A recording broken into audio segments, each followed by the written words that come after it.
What is up, Facebook? We are live out here in the middle of nowhere.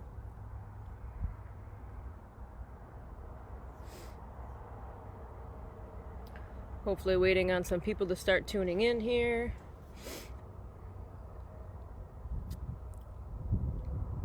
One person.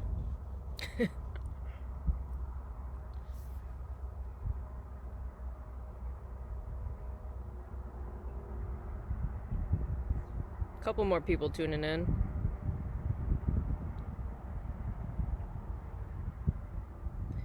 Trying to figure out what day it is. Today is Wednesday, the 18th. Doesn't feel that way, does it? Feel like I had to step outside today. Get some fresh air, somewhat sunshine, even if it's overcast, but it's something.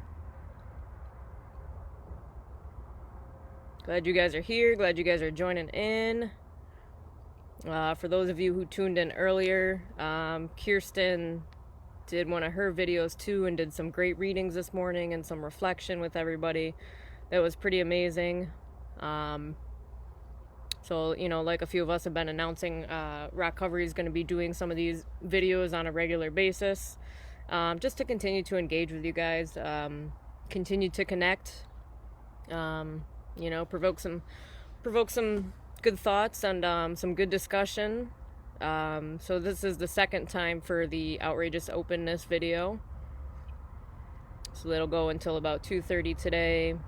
And then we've got another amazing video coming up at 3 o'clock. So we have got all sorts of content for you guys. All sorts of people tuning in right now. All right, awesome. Can everybody hear me okay? I'm kind of outside, but thumbs up from anybody out there? Maybe, yes. Some of you are listening. Well, I hope everybody's hanging in there. I know there's been, a lot of online meetings and, people connecting through Zoom and all sorts of virtual videos and stuff like that. And, obviously we're all kind of on the similar topic of, isolation and how do we stay connected to each other. And, this is a pretty rare time we're in, and it's confusing and it's, scary a little bit, but, I can't reiterate enough how important it is for us to just stay connected by any means possible. And this is one way that Rock Covery Fitness can continue to stay connected with you guys, all of our Rock Covery followers and supporters, our members, our volunteers, our staff. Thanks, Kara. That's our primary purpose, is to just stay connected with you guys. So yeah, yesterday we'll kind of just get right into it. So the book that I'm reading from is called Outrageous Openness. There it is. Letting the Divine Take the Lead by Tasha Silver. So this book is great. It's each chapter is only a couple pages long, which is why I enjoy it. So my goal is to kind of pick a chapter a day and kind of read and reflect with you guys. I would love to hear your comments in the sidebar over here. Any questions you may have, I'll kind of bring those up throughout the readings. But yeah, this book is really just, a good friend of mine let me borrow it, and it's really just prompted a lot of different thinking, a big perspective shift in my own life, and I really just, I love it. I enjoy it. But, so Tasha Silver, she graduated from Yale with a degree in English literature, and along the way she fell madly in love with yogic philosophy. So as I shared yesterday, a lot of the book is actually people writing into her and her responding with her own kind of philosophies, but some different ideas in there too. And as we talked about yesterday, a lot of, what's mentioned in this book is all about the divine order. And what I asked from, the people that tuned in yesterday is for all of us just to have an open mind. And, that divine order can mean a number of things to any one of us. So just being open with that and take it however it means to you. That relationship, as Kirsten was talking a lot in her video this morning, for any of you that tuned in, we talk about that relationship with a higher power. And that relationship is very personal from me and my higher power, and from you and your higher power, whatever that looks like. It's all very personal and individual, which I love, because we can create that to be whatever we want in our minds. So, just a couple things before I get into the reading today. I was kind of going back through the beginning of this book and reading what she was kind of explaining about the divine order. Just a little excerpt here. Like most people, I find that I need to be reminded about divine order over and over because we forget, right? The ego truly thinks it's in charge. It believes that turning our problems over to a greater power is ridiculous. Our culture is all about hard work and control, but zilch about letting go and following the lead of a higher power. I mean, that just really speaks to me. It's so funny, like the timing of everything, like very much tied in with, with the video that was done at noon today. And, we talk about how hard it is for our culture to let go. I mean, that is so true. A good majority of our culture is just full of hard workers. And, for myself, I am that person that's very busy and on the go. For those of you that know me in my personal life, you can attest to that. And there is this challenge to just sit down and sit still. And, the times that we're in right now, I believe that it's literally forcing us all to just slow down and sit and process and whatever else comes with that. But I love that, we need to be reminded about the divine order over and over. Another thing she kind of talks about in the introduction of this book is, she says, I know without doubt that a force of love exists that can guide, help, and interact with each of us in the most intimate and practical way, no matter what the conditions. If only we know how to invite it in. And I just love that, whether it's the divine order, your higher power, a force of love, as mentioned, whatever you want to call it, that part doesn't matter. But it's being able to accept that it does exist out there. And if I slow down and if I'm quiet, I can kind of invite that in, and I can pay attention to it, and it can guide me and help me interact. This is helping me interact with you guys right now. Kirsten made a good point earlier. Us reaching out right now and doing these videos is a little bit nerve-wracking. It's a little bit easier behind a screen right now, but there's also power of love in that. There's power of connection, and I think that that's what is the most important. That's where I'm feeling drawn to today, is to be here with you guys. So just another quick little excerpt on here. So she says that divine order says that the perfect solution to any problem is already selected if you allow yourself to be guided. Divine source says there is a natural universal abundance that knows how to meet every need. And it's kind of about being able to harmonize with both of those, right? So if I let go and if I slow down, I can accept that, all right, any problem that comes along today, there's already a solution for it out there. And it's probably not what I think it's going to be, or it's probably not going to be what I want it to be.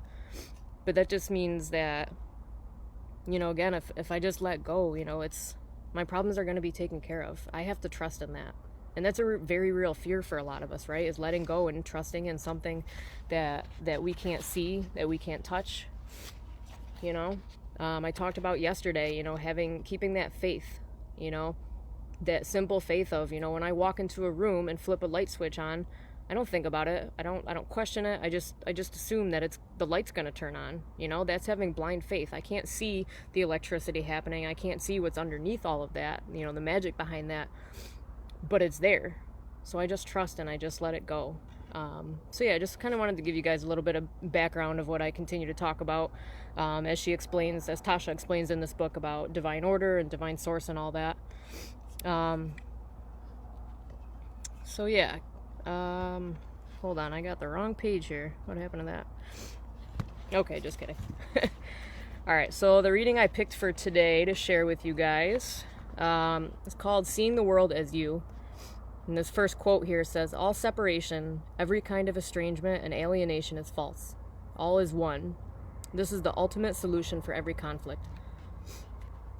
Seeing the world as you is a way out of inflated self-importance, or what Buddhists would call self-cherishing. I've learned about this the strangest way, through my lifelong arachnophobia, or fear of spiders. Same. I should call it my slowly but steadily waning terror of spiders. For as long as I can remember, spiders always paralyzed me. If they were bigger than a quarter, forget it. I'd run screaming from the room like a 6-year-old. I can't say the number of times I've frantically begged a friend or partner to come airlift one outside. At least I knew enough not to kill them. A psychic once suggested that in a prior life, I died in a whole vat of them, like something out of Indiana Jones. Charming image. And really, who knows? Some years ago in India, I was at a special fire ceremony for Lakshmi, the revered goddess of beauty and wealth. At one point, a spider the size of a kumquat scurried over my hand. I gasped and swatted it away. One of the Hindu priests nearly boxed my ears off. "What are you doing?" he yelled. "Lakshmi herself was giving you her darshan, her private blessing. Are you insane?" Then he turned to another monk and muttered, "I told you we should never let the idiot Americans come to this stuff." Well, this got me thinking. Here I am projecting all my fear on this poor creature, and here she is, the goddess herself, coming to bless. What if she is a disowned part of me? I prayed intensely to be healed of my fear.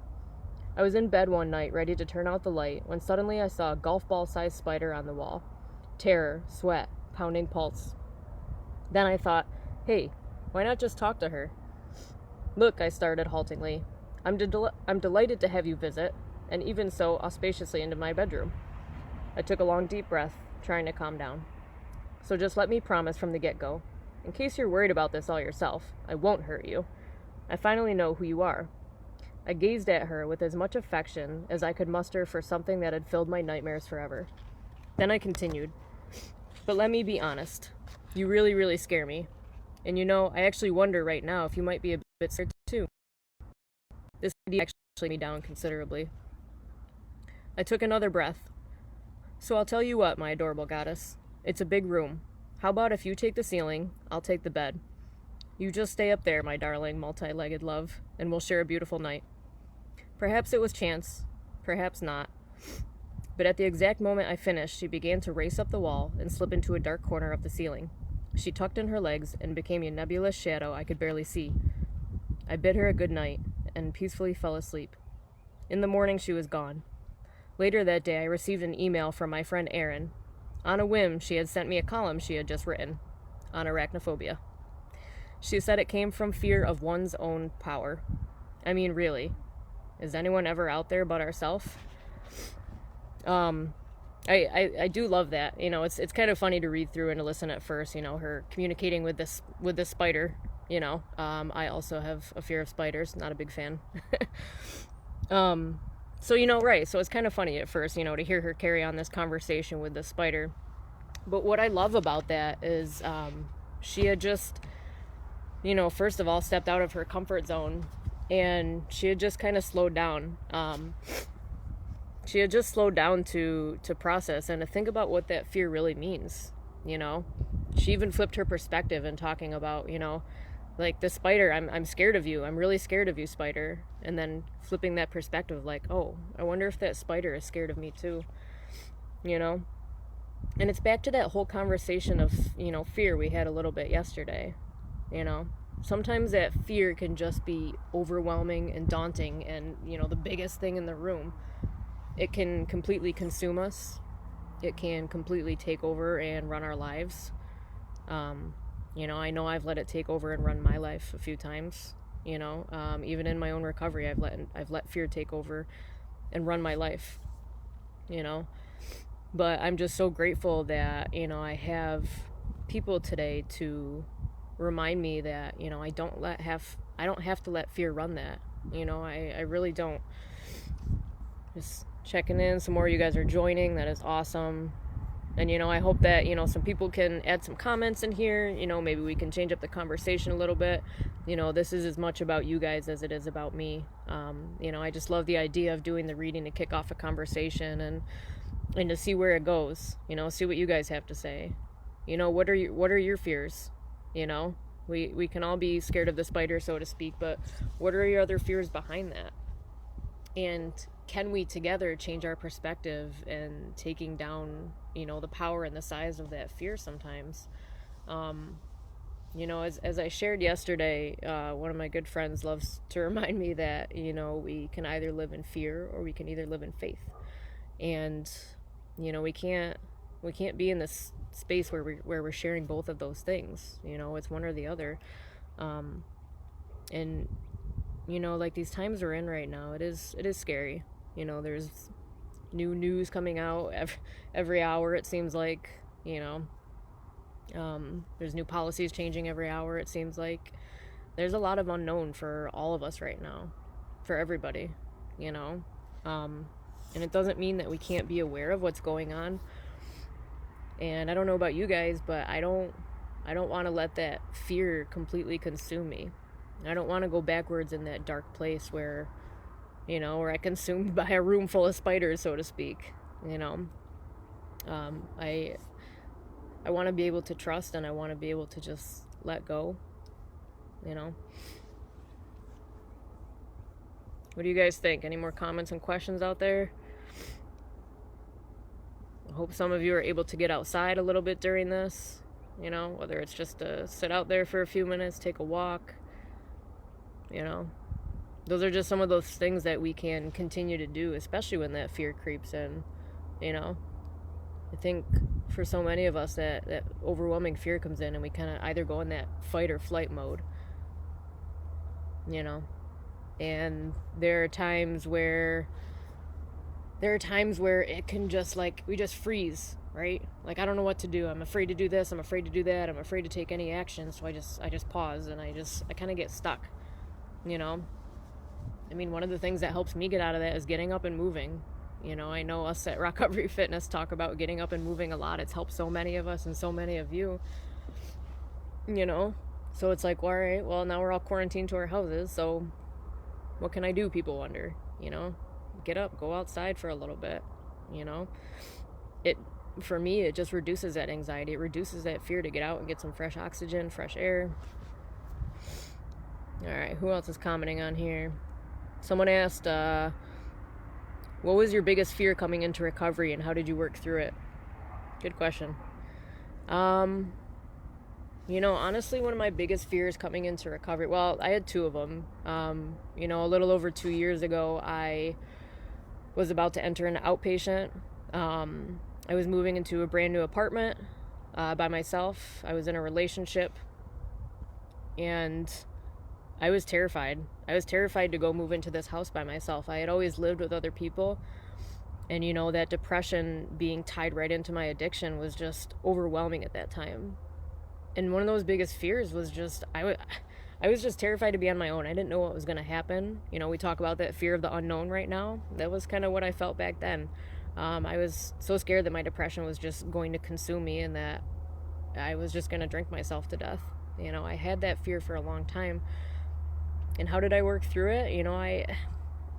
I don't know. I mean, through outpatient, I was introduced to a lot of the different recovery communities, the 12-step community, Recovery Fitness. I was introduced to these things, and I had to embrace the spider, so to speak. I had to look at it from a different perspective and just start embracing the things that scared me. And little by little, I just started to grow and reach out even more, meet new people. That's been one of the biggest things that has kept me sober for this time, is people. My other biggest fear coming into recovery, I came into recovery just before I turned 27, and I was miserable. I had no idea what I didn't know recovery was a thing. I didn't know that existed, and I was terrified of well, what am I going to do for the rest of my life? How am I going to have any fun? That was my thought for a really long time. 6 months into my recovery, I was still going out to the bars all the time. I wasn't drinking, but I was still present at those places, and that was just my life. I didn't know where else to go. I didn't know what else to do, so I thought that I was just gonna, put my recovery into those old people places and things. And that really didn't work. Someone asked, how did you work through it? I had to learn the hard way. I had to go through that pain of continuing to stick myself in the same old places and surround myself by the same people over and over and over again, until it was just so painful, I just couldn't take it anymore. I have somebody in my life that is constantly reminding me, when the pain gets great enough, And for me, sometimes I just continue to pile on the pain and not take action. But I've learned over this time that, I don't want to continue to test that. I don't want to let that pain get great enough. It's really uncomfortable sometimes. But yeah, I just had to continue to just let go. I had to let go of that old life, I had to separate that. And I think about that with the spider in the story. She embraces her fear, and she tells the spider, we're going to go to bed now, and you're going to crawl up in your little corner of the ceiling and stay there, and I'm going to stay down here. separate yourself from that fear, but be gentle with it. And that's what I had to do. I had to put my old life way out here, way back here, actually. I couldn't go back to that anymore. I didn't fit in. Someone else said, Lisa said, I love the idea of approaching fear with curious wonder and asking yourself, what if this thing I'm afraid of is actually a blessing? Yeah, and I love that, again, we talk about that perspective shift, looking at those fears, what if it's actually a blessing? Some of my close friends probably get annoyed sometimes, but I'm very much in the mindset of like finding that silver lining in almost any situation that I can. And, despite all the craziness right now, all this quarantine and the isolation and everything that's going on, these really tough times we're in right now, I'm going to challenge you guys to ask yourselves, what if this is a blessing right now? And I know that sounds ridiculous. I know that people are sick. And I know that people are dying from this, and I'm not trying to minimize the severity of it. But for those people who are still here and who are still healthy, can you find a silver lining in your everyday? Can you find a blessing in your time here when you guys are having this downtime at home? Can you find little tiny blessings throughout every day? So I'm going to challenge each and every one of you to pay attention to that. Like I said, like the universe right now is forcing us all to just slow down. And it is really hard. It is really hard to not have structure and be busy all the time. It's a challenge. But, can we make time for the things that we always say we don't have time for? I'm guilty of that. I have a list a mile long of things I say, I don't have time for that. Well, now I can make time for that. Can I find those little blessings in my day? I was able to sit this morning and watch Kirsten's video that she put out there, and I was able to just pause and slow down and just listen and to reflect. That was a little bit of a blessing in my day. So what can you guys find in your day-to-day right now amongst all the craziness? Find those little moments. Someone else posted on here, I think a major fear of mine is in isolation, being alone with self. I am so used to the constant grind and being around people that being alone is really scary for me. Remembering that we have this incredibly powerful community that I can reach out to in a time of need. Most importantly, not to isolate and be with others in the virtual world. Together we can get through this. Together we will get through this.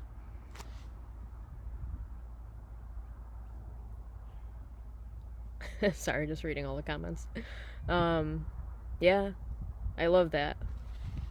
We are all isolated in a sense right now. We're separated from our people. We can give virtual hug to you guys. This is kind of getting really off topic right now, but that's about the extent of the connection we can have right now, and it's really tough for a lot of us, especially those of us who are so used to being around our supports on a daily basis. For me personally, I'm very used to being around my recovery family day in and day out, when I'm at work and even when I leave work sometimes. You people are my rock. You people are what gets me through each and every day. And not physically being around everybody right now is definitely a challenge. But sometimes we have to make do with what we have. There is the fear of missing out. There is the fear of what's going to happen, but can we embrace that? Can we do something about it? Yana talked about remembering that we have this incredibly powerful community that I can reach out to in a time of need. Can we all work on remembering that? I think it's very normal to have those moments where, like I said, that fear takes over and it just freezes us, and it's like sheer panic, sheer anxiety. But when that comes up, what are you going to do? Because that's what matters. We can't stop those things from coming along. We can work on different coping strategies over time so that those become less and less. But the reality of it is that those feelings and those fears are going to come up. It's very natural. But what matters most is what you do in those moments. So I'm asking you guys, what are you going to do in those moments? What are you going to do where you feel like you're just going nuts and you're going to freak out and you're panicking? What can you do? Every single one of us will continue to reiterate that we are here for you guys. You guys can reach out through email, through Facebook. You guys can call the Rockcovery number. It's in some earlier posts that are on the Rockcovery Fitness page. You know, for those of you who use 12-step, there are virtual meetings happening every day, all day. You know, you guys can get linked to that. If you're not sure how to get linked, message somebody, ask them. There are all sorts of links and videos out there. You know, as Yana said, like, that connection is what is important, and it's what is going to get us through right now. We have to be adamant about staying on top of that, you know. I don't want to go back in the darkness and get completely consumed by that. I don't. Someone else commented, blessings and connection, no matter what obstacles we have to overcome. Spending time with friends, sitting with myself, and working through some of my own personal obstacles. Pushing through fear and doing these things to stay connected and help other humans and ourselves. Absolutely. You know, pushing through fear. That's what it's about, right? Pushing through fear and uncomfortability. Doing the things that we don't want to do. You know. See, more people are tuning in here. You guys are awesome. Just awesome. You know, I'm just so grateful that we're all able to connect this way. You know, maybe it's not ideal, but you know, this is what we have to work with right now. So why not make the most of it? You know.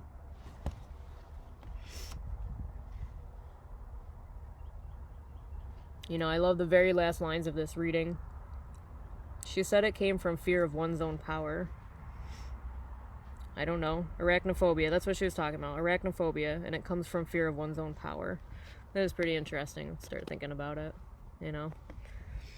What are some of your guys' fears? You know, someone talked about isolation right now. Pushing through our fears. Pushing through the uncomfortable things. The things we've never tried before. I want to see some more of you guys comment. This is great. I love all the interaction.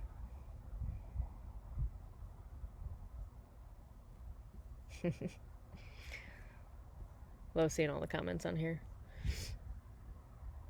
I hope you guys can continue to tune in with us. As I mentioned before, maybe for those of you who are just tuning in now, a few of us from Rockcovery are going to continue to be putting out these regularly scheduled videos. You know, we had one at noon today, which was great. We've got another one coming up at 3 o'clock. I hope you guys can tune in for, get you up, get you moving a little bit. You know, we all need that. So yeah, I hope you guys can just stay tuned.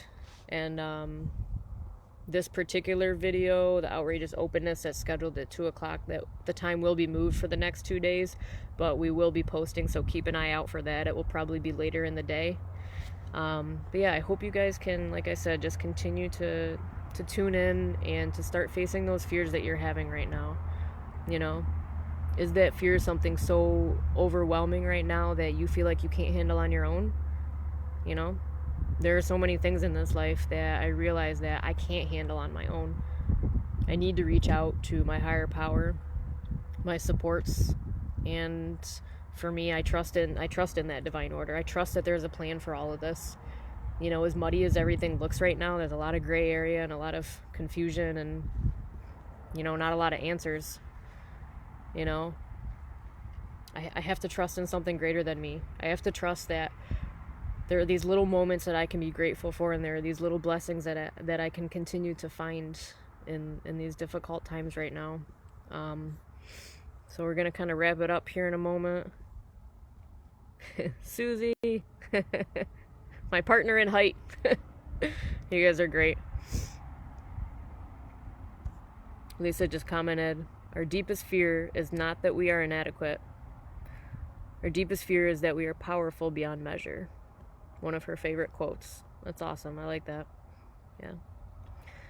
All right, guys. I thank you so much for tuning in today, for connecting with me. Honestly, this helps me just as much as it hopefully helps at least one or two of you. Like I said, please feel free to reach out if you need any kind of support that you feel like you're not able to handle by yourself right now. We can be here even if it's just somebody to listen and talk and connect with. Even if we can continue to put out these videos that are a little bit lighthearted and give some people some hope and some love and some light. I'm sending all those good vibes out there to all you guys right now. So yeah, hang in there. We will see you guys tomorrow. Like I said, I will keep you posted for what time this particular video will move to for the next 2 days. It will most likely be after 4 o'clock, but please stay tuned for actual details. And I'm hoping that you guys can all tune back in at 3 o'clock today for Recovery Fitness goes live again. And have an awesome day. Bye, guys.